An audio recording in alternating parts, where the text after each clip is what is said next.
emisiones de gases de efecto invernadero en 2050 un 80% por debajo de los niveles de 1990.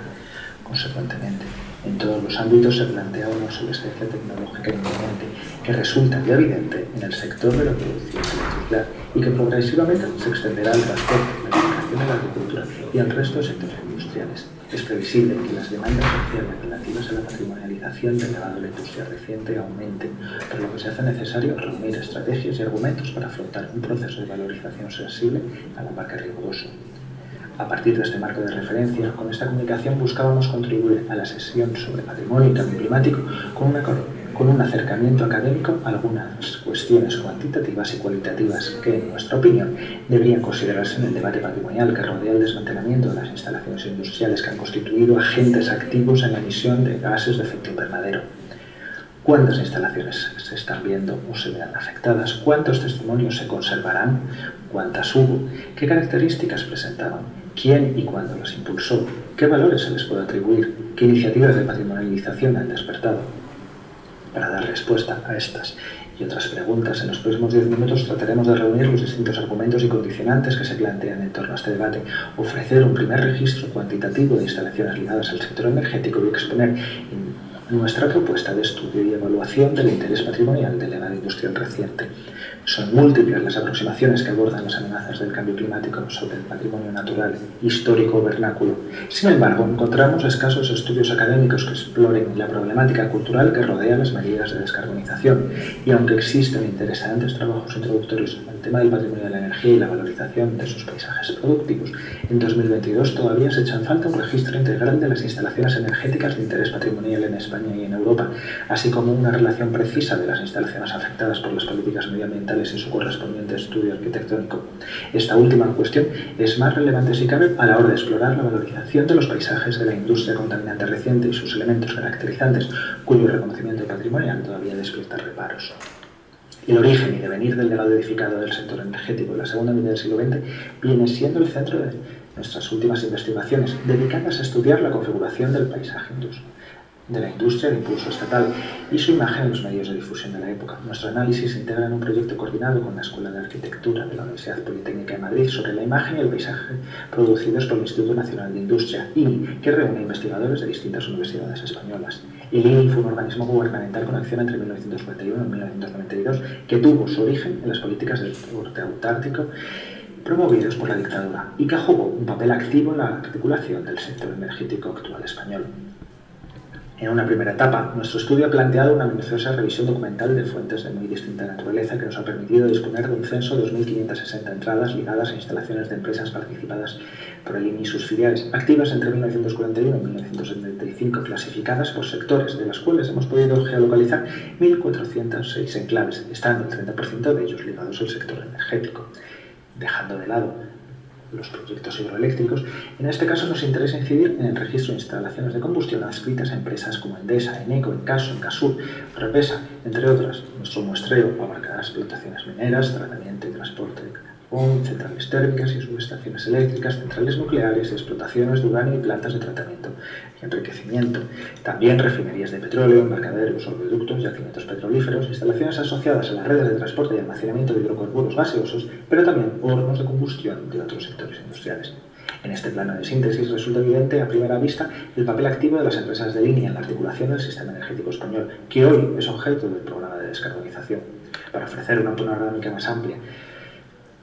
sobre la significación cultural del legado edificado del sector energético e identificar el alcance de las políticas de conservación de los testimonios más destacables, estamos ampliando nuestro muestreo a las instalaciones de otros monopolios estatales y al sector privado, ampliando el marco temporal al periodo de producción termoeléctrico desde el último tercio del siglo XIX hasta el año 2000. Hemos podido así registrar las instalaciones de producción energética actuales y precedentes, del que resultan 127 entradas ligadas a centrales termoeléctricas convencionales fijas de producción comercial, la ampliación de una treintena de grupos termoeléctricos, al menos 64 plantas eléctricas para autoabastecimiento e instalaciones industriales, 115 fábricas de gas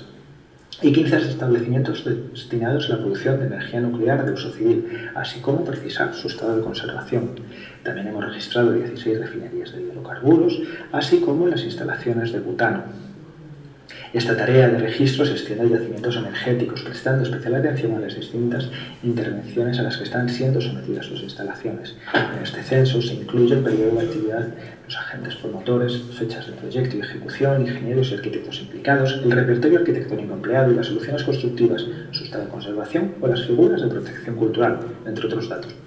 Nuestro estudio se completa con un registro individualizado de los elementos constitutivos del hábitat obrero que analizamos particularmente atendiendo aspectos simbólico-ideológicos, económicos, sociales y disciplinares o funcionales. Esta base de datos geolocalizada sostiene las coordenadas para un estudio paisajístico diacrónico a distintas escalas de los procesos de industrialización y desindustrialización. Esta aproximación nos facilita incluir en nuestro rango de muestreo también elementos desaparecidos que revierten como referencia a la hora de aproximar la singularidad de aquellos enclaves que se mantienen en pie.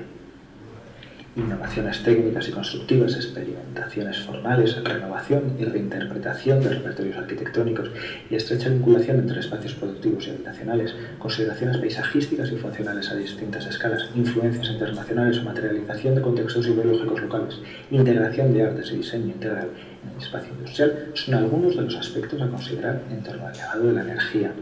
Sin embargo, a grandes rasgos, el reconocimiento administrativo de los valores patrimoniales del legado edificado de la energía es muy limitado, acotado fundamentalmente a espacios mineros que generalmente ofrecen una estampa historicista o fuertes significados sociocomunitarios. Más limitado es el reconocimiento de la industria termoeléctrica o el sector de los hidrocarburos o el nuclear. Hay que señalar, además, que el legado edificado de la industria de la dictadura española adolece de un escaso reconocimiento por su escasa antigüedad y los frecuentes significados conflictivos en los que confluye una memoria problemática e impacto medioambiental, así como la escasa apreciación de los valores estéticos y técnicos de unos proyectos condicionados por limitaciones económicas e ideológicas que es preciso revisar. Menos atención, si cabe, reciben las instalaciones industriales desplegadas durante el periodo democrático, que incluso reuniendo valores arquitectónicos constructivos singulares quedan fuera de las miradas patrimonialistas. En detrimento de los procesos de patrimonialización del legado de la energía, hay que considerar también factores como la gran escala y complejidad técnica de estas instalaciones. No se puede pasar por alto que el imaginario de la industria reciente está estrechamente ligado a significados problemáticos en términos de medio ambiente. Además, conviene no perder de vista la componente económica. Ante las propuestas de reuso cultural de estos espacios, las compañías propietarias suelen contraargumentar una reducida rentabilidad económica y social respecto a los planes de reindustrialización como Futur E, planteado por Endesa, pues además de los costes de descontaminación y adaptación, hay que considerar los gastos de mantenimiento de grandes estructuras e instalaciones preservadas. Salvo contadas excepciones, las administraciones públicas tampoco se suelen mostrar interesadas en asumir este tipo de inversiones, por lo que las iniciativas comunitarias de patrimonialización y puesta en valor caen en saco roto en falta de agentes con capacidad económica para asumir este tipo de proyectos, como ha ocurrido con la central térmica de Escucha,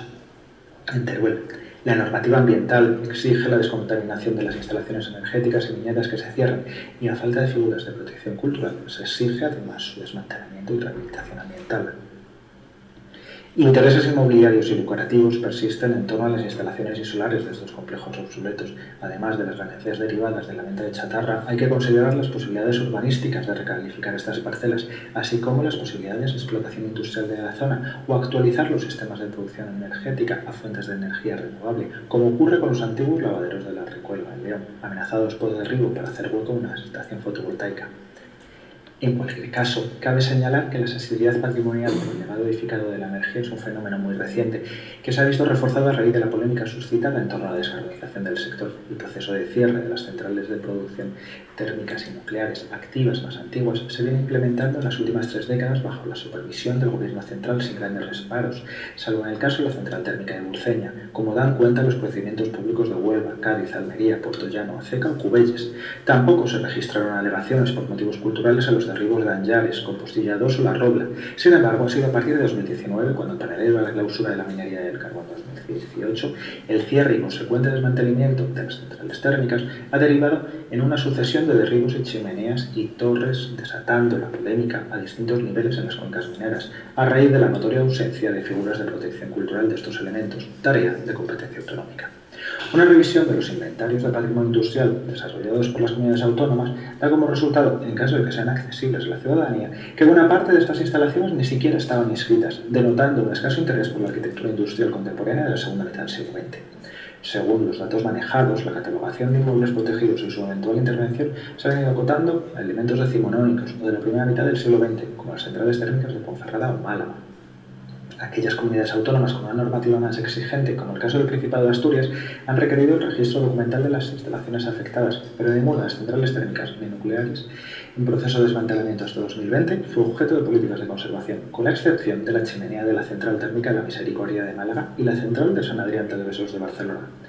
En el último año, el Ministerio de Cultura ha declarado Vic las centrales térmicas de MSP de Ponferrada. El Consell de Mallorca ha mostrado interés por proteger y adquirir la antigua central térmica de Gesa de Alcudia y la Xunta de Galicia ha incoado el expediente de Vic para la chimenea de la central térmica de Endesa de As Pontes de García Rodríguez. No está prevista la conservación de ningún elemento destacado de las centrales nucleares activas ni de los reactores paralelizados por la moratoria de 1994, que hay que desmantelar, más allá de los poblados, entre los que se ha reconocido la singularidad arquitectónica de defensa, que se mantendrá.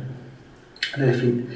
la débil implicación administrativa a nivel local y regional en materia de reconocimiento patrimonial del legado de la industria y la minería energética supone, sin embargo, una consecuente limitación a las fuentes de financiación dedicadas a la puesta en valor del patrimonio industrial, como planteado por el Ministerio de Transición Ecológica para los territorios afectados por los tierras de la minería y las centrales térmicas o nucleares. Problemática similar a los testimonios afecta a los testimonios del petróleo y los hidrocarburos. Apenas quedan restos interpretables de las primeras refinerías españolas en Santander, Alicante, Palma y Mallorca. Únicamente el depósito 69 de Santa Cruz de Tenerife, ligado a la primitiva refinería de Cepsa, fue incoado como Vic en 2011. Mejor consideración han tenido las instalaciones dedicadas a la explotación de reservas de petróleo en España. En Cataluña se ha musealizado una mina, en Castilla-La Mancha se ha restaurado la vieja destilería de pizarra bituminosa del Campo Calatrava y el campo petrolífero de Camps de Lloluengo, en Burgos, finalmente ha sido reconocido como Vic por el gobierno autonómico. Efímero ha sido la trayectoria de las instalaciones asociadas a las redes de transporte y almacenamiento de hidrocarburos gaseosos como butano, cuyas plantas de almacenamiento y poblados asociados van cayendo en el olvido y la piqueta a medida que avanza la obsolescencia tecnológica de una solución de transporte basada en el ferrocarril. En cualquier caso, la pérdida de los testimonios físicos de la minería y la industria reciente no resultaría tan gravosa en términos disciplinares para el patrimonio industrial si al menos pudiéramos contar con archivos de empresa a los que recurrir para estudiar estas instalaciones. Sin embargo, la escasa atención que tradicionalmente se prestó al patrimonio documental difícilmente se puede suplir con las acertadas medidas planteadas en las últimas décadas desde los servicios públicos y las fundaciones privadas. A modo de cierre, subrayamos la necesidad de incorporar las consideraciones culturales a los programas de descarbonización industrial. La experiencia española en el sector de la energía demuestra la compatibilidad de la regulación ambiental y patrimonial. No obstante, se hace imprescindible la aplicación de las figuras de protección pertinentes para garantizar la conservación de aquellos testimonios más significativos o de los elementos integrantes de panorámicas con un fuerte reconocimiento comunitario. Muchas gracias.